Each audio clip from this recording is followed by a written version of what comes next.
남자들은 유학자여서 유생이어서 절에를 못 가요. 가면 안 돼요. 또 아내자들은 부녀자들은 부녀자들은 이제 못 가요. 그러니까 절에 사람이 모이질 않지 않습니까? 그게 모이질 않으니까 설법을 못 하는 거예요. 불교의 중요한 기능을 전혀 못 하는 겁니다. 그냥 스님들이 내려와가지고 그 탁발, 뭐 동양이라고 해도 됩니다만은 탁발을 이렇게 해가지고 좀 쌀을 얻어서 가져가서 겨우겨우 이제 먹고 사는 정도였지 불교가 제 기능을 한 거 아니에요. 그리고 왕이 나서서 이제 절을 지었다 이래 하는 거는 그 왕이 필요에 의해서 뭐 아들을 낳고 싶다든지 누가 병이 들었는데 병을 고치기 위해 가지고 이제 뭐 이제 절을 짓고 부처님을 조성한다든지 자기들 필요에 의해서 한 것이지 불교를 위해서 한 게 아니라 이 말입니다. 그래서 세종대왕이 정말 불교를 위해서 했다라고 하면은 모든 백성들이 절에 가서 설법을 들어도 좋다 이렇게 이제 문을 열어놨어야 됩니다. 고려 때처럼. 고려 때는 그런 법회가 왕성하게 이루어졌거든요. 각 지역마다. 신라 때는 더 말할 것도 없고. 그래서 아무튼 이제 그 불교가 이제 근본이 설법이다. 그래서 설법이다라고 했을 때 바로 이제 연기중도를 설하는 겁니다. 그래서 이제 법을 들으면은 사람들이 목매하지 않아요. 우선 생각의 힘이 굉장히 커가요. 사고력이 확장돼요. 의지력이 굳세져요. 판단력이 정확해요. 그래서 감수성이 폭넓어요. 그래서 결과적으로 감수성이 뭡니까? 자비예요. 또 사고력이 뭡니까? 지혜예요. 그 다음에 그 의지력이 뭡니까? 원력이에요. 그런 것을 갖춘 어떤 그런 생각의 힘, 판단력.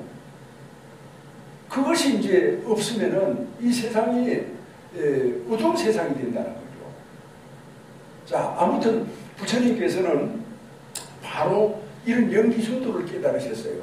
그래 연기중도를 깨달으시고 이제 보드가에서 깨달으셨는데 그 주변에서 49일 동안을 당신이 깨달은 그 깨달음의 내용을 점검을 합니다. 자기 점검을. 자, 여기에서 말입니다.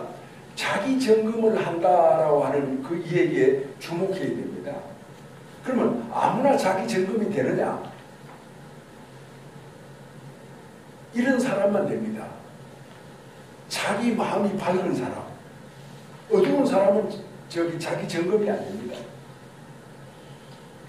좀 더 구체적으로 말하면은 어떤 사람들은 다 자기 주장을 가지고 있죠.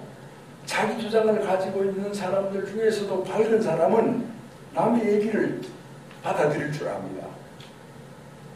자기 주장을 똑같이 가지고 있어도 어두운 사람은 남의 얘기를 받아들이지 않습니다.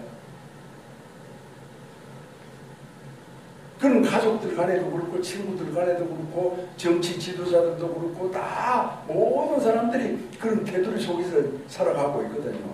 자기가 어두운 사람, 자기가 밝은 사람, 무슨 사람을 차별하려고 해서가 아니라 스스로 자기 생각의 어떤 그런 힘에 의해 가지고 자기 스스로가 결정이 되는 거예요. 분류가 되는 거예요.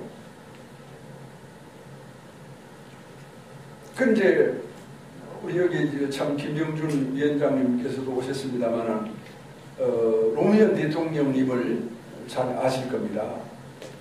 그 노무현 대통령님 나중에 얘기를 들어보면은 자기 주장이 강하면서도 남이 어떤 다른 얘기를 하면은 그 얘기가 옳다 싶으면 받아들였다는 겁니다. 그분은 마음속에서 자기 주장이 있지만 마음이 밝은 분이에요. 그러면 그걸 못 받아들이면 어떻게 됩니까? 어둡다는 겁니다. 어두운 사람. 어두운 사람이 가는 곳은 어둡지 않습니까? 어두운 사람이 사는 곳은 어두운 세상이 되지 않습니까? 왜 우리는 어두운 세상이 되어야 됩니까? 어둠을 물리쳐야죠. 그러면 마음이 밝아진다. 마음이 밝아진다라고 했을 때 그러면 밝아지는 마음은 어찌해야 밝아지느냐? 이제 바로 부처님의 이런 진리, 연기, 중도 이런 이제 가르침을 자기가 이렇게 배우고 익혔을 때 마음이 밝아진다는 겁니다. 좀 더 말씀을 드리자면은, 마음이 밝아지면은, 부부 얘기를 자꾸만 해서 못합니다만은, 여기 오신 분들이 다 제가 분들이기 때문에, 그러니까 이제 남편이 아프단 말이에요. 아프면은, 아픈 것에 대해서 아픔을 함께 해야 마음이 밝아져요. 외면하면은, 무시하면은, 못 본 채 하면은, 마음이 어두워져요. 그게 진리예요. 마음이 받고 싶으면은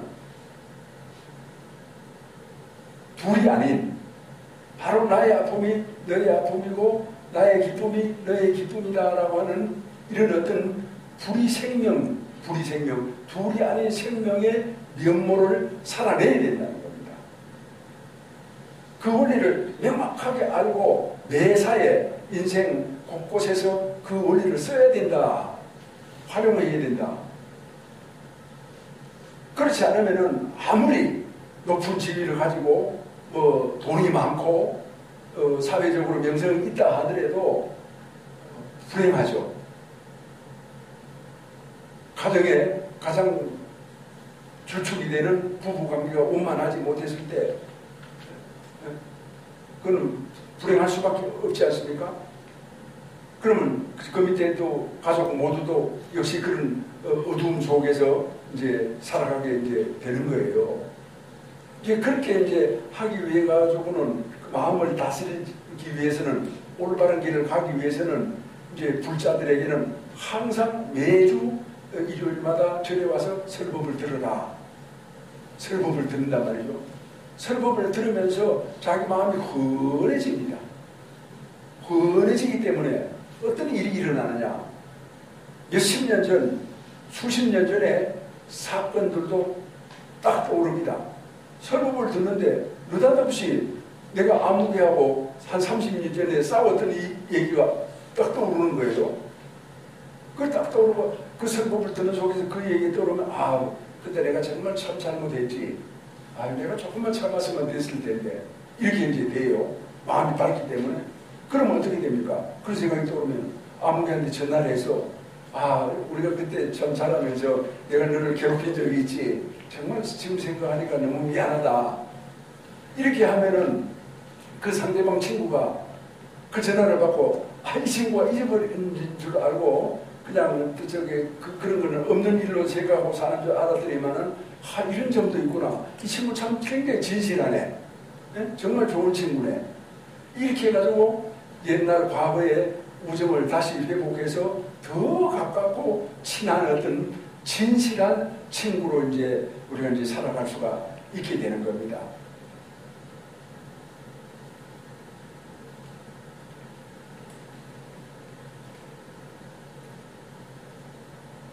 그래서 우리가 진리를 배운다. 이렇게 하는 것이 불교는 그냥 절에 사람들을 모아놓고 법을 설한다. 이제 그런 측면이 아니에요. 우리 이제 신라 시대 때 삼국 통일을 했다. 그런 여러 가지 요인이 있습니다만은 두 가지 큰 힘이 있습니다. 첫째가 불교의 힘입니다. 그 다음에 이제 두 번째는 교육의 힘입니다. 그 교육의 힘에서도 불교가 어떤 그런 정신적인 역할을 담당하죠. 그렇기 때문에 사면이 초가였던 신라가 삼국 통일을 하게 되고 삼국 통일뿐만 아니라 당나라도 물리치는 그런 놀라운 힘을 발휘하게 되는 거거든요. 사면초가가 뭡니까? 신라는 북쪽에 고구려가 있었죠. 서쪽에 백제가 있었죠. 남쪽에 가야 여러 나라가 있었고 동쪽에는 외구가 있었어요. 그 경상북도만한 조그마한 땅을 가지고 거기에서 일어선 거거든요. 그때 이제 신라가 불교를 제일 늦게 받아들입니다. 고구려는 372년에 받아들이고 그 다음에 이제 백제는 12년 뒤에 384년에 받아들이고 신라는 6세기 초에 이제 받아들이게 되는 거거든요.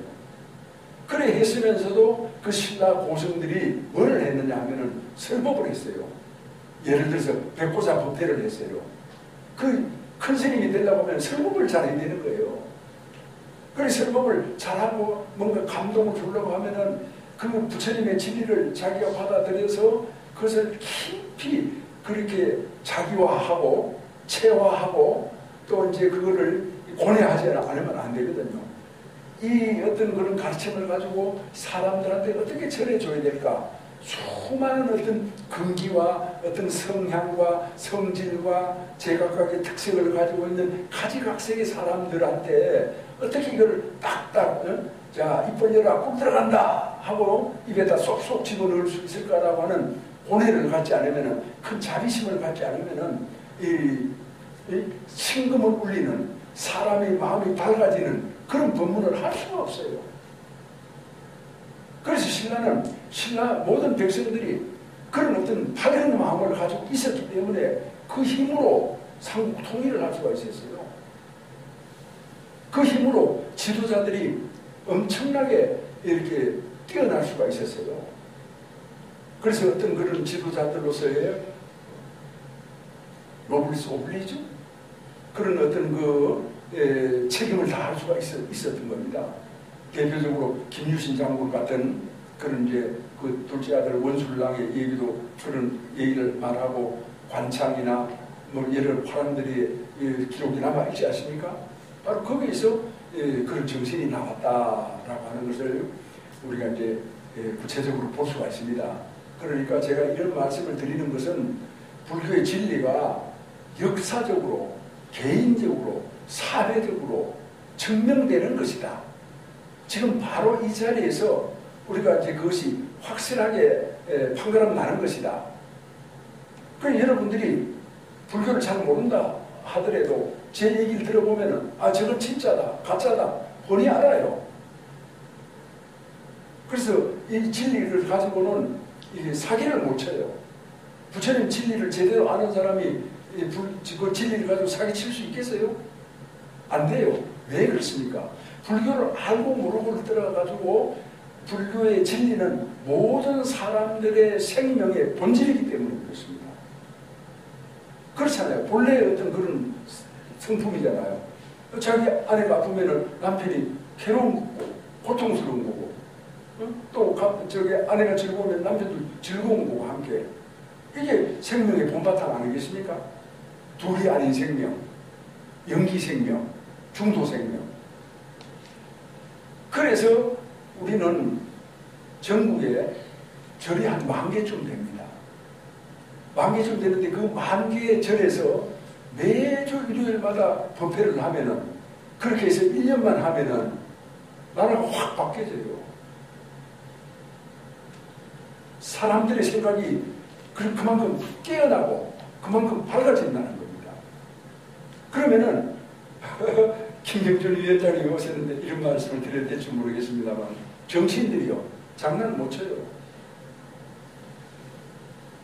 백성들을, 국민들을 우습게 하니까 별별 짓을 다 하지 않습니까? 어디다 대고 장난을 쳐요? 혼나려고.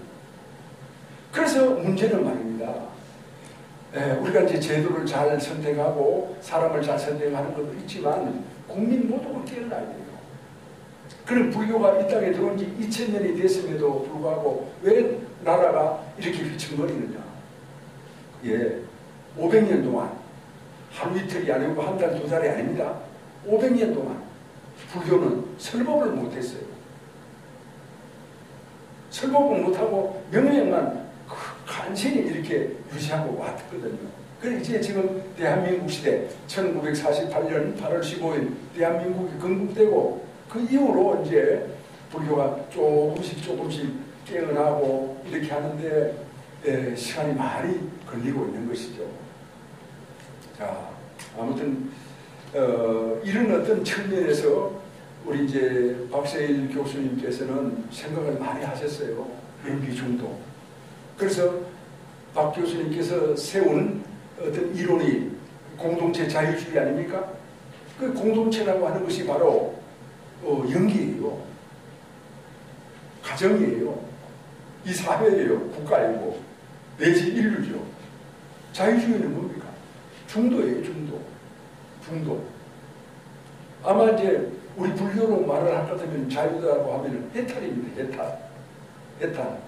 아마 자유라고 하는 말이 이제 동양에서 생겼다라고 하면 해탈이 되겠죠. 해탈이 자유 그 자체 그대로예요. 물론 이제 박 교수님께서는 사회과학을 공부를 하신 분이기 때문에 연기 중도에 대해서 따로 이렇게 연구하시거나 이제 그런 건 아닙니다만은 우리 불교는 과거생에 대해서 깊은 관심을 가지고 있거든요. 그래서 금생에 와서 불교 공부를 따로 하지 않았어도 어떤 그런 자기의 업을 통해 가지고 뭐 학업이든지 아니면은 무슨 기업이든지 정치업이든지 그런 업을 통해 가지고 과거생의 어떤 정신적인 토대를 그대로 드러낼 수도 있다. 이제 그렇게 이제 보고 있는 겁니다. 오늘 이제 여러 선생님들께서 참 우정을 가지고 이 귀한 시간에 많은 분들이 오셨습니다. 참 주지로서 한 분 한 분의 그 높은 덕성을 존경하고 찬탄합니다. 이제 우리가 이제 인간으로서 인간의 도리를 삼는다. 제각각의 생각이 있겠지만 그 원리는 모두에게 통할 수 있고 의로워야 되고 진리여야 됩니다. 보편성과 타당성을 가지고 있어야 됩니다. 누구에게는 통하고 누구에게는 안 통하고 어디에는 먹혀들고 어디에는 먹혀들지 않는다. 그거 가지고는 부족하다는 겁니다.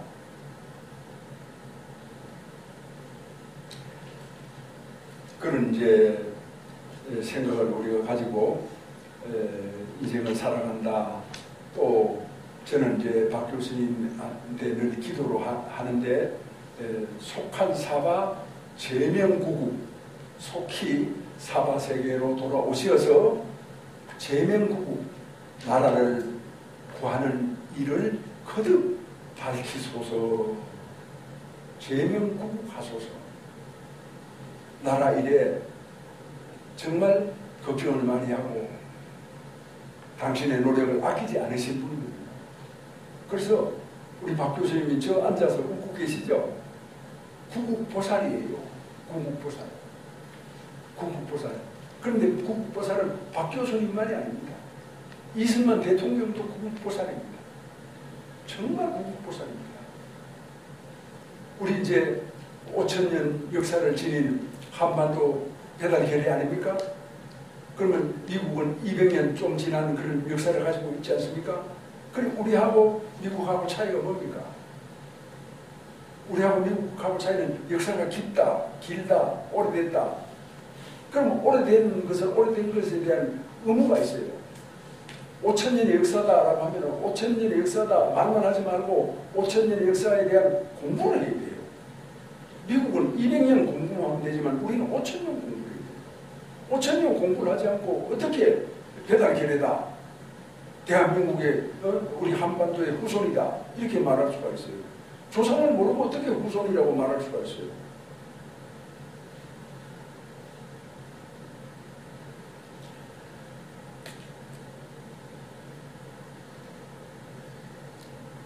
오늘 이제 3주기를 맞이해서 박세일 교수님이 살아계실 때 서울에서 이렇게 일하고 이렇게 하다가 여기 오셔서 이렇게 도량을 돌고 저랑 같이 앉아서 차도 마시고 또 이런 이제 뭐라고 할까 덕담이라고 할까 이런 얘기도 이제 나누고 이제 그렇게 살았어요. 그렇게 살았기 때문에 반드시 다시 오신다. 속한 사바, 속히 사바 세계로 돌아오셔서 구국 제명, 구국의 일을 거듭 밝히소서. 나라를 구해 주소서. 나라를 같이 구합시다. 뭘로? 야욕으로가 아니라 진리로. 모든 사람들이 행복할 수 있는 진리로. 이제 그런 뜻을 담아가지고 우리 박세일 교수님께 개송을 하나 바치려고 합니다. 불자님들은 합장을 하고 오늘 오신 분들은 그냥 조용히 한번 들어보시기 바랍니다. 박 교수님이 69에 결시하셨죠? 맞습니다. 70이 되도록 꿈속에 살면서 빈몸을 기르노라 공연히 애썼네. 오늘 아침 모든 것을 내던지고 고향으로 돌아가니 예쁘처 집 앞에 마음달이 밝아라. 울려서 벗기를 진동하여 철이산이 밝아지고 장장에서 급전 봄 소식이 급후에 찬란해라. 일찍이 형상으로 모령상을 떨쳤으니 도솔산이 당당하여 그의 소리 영원하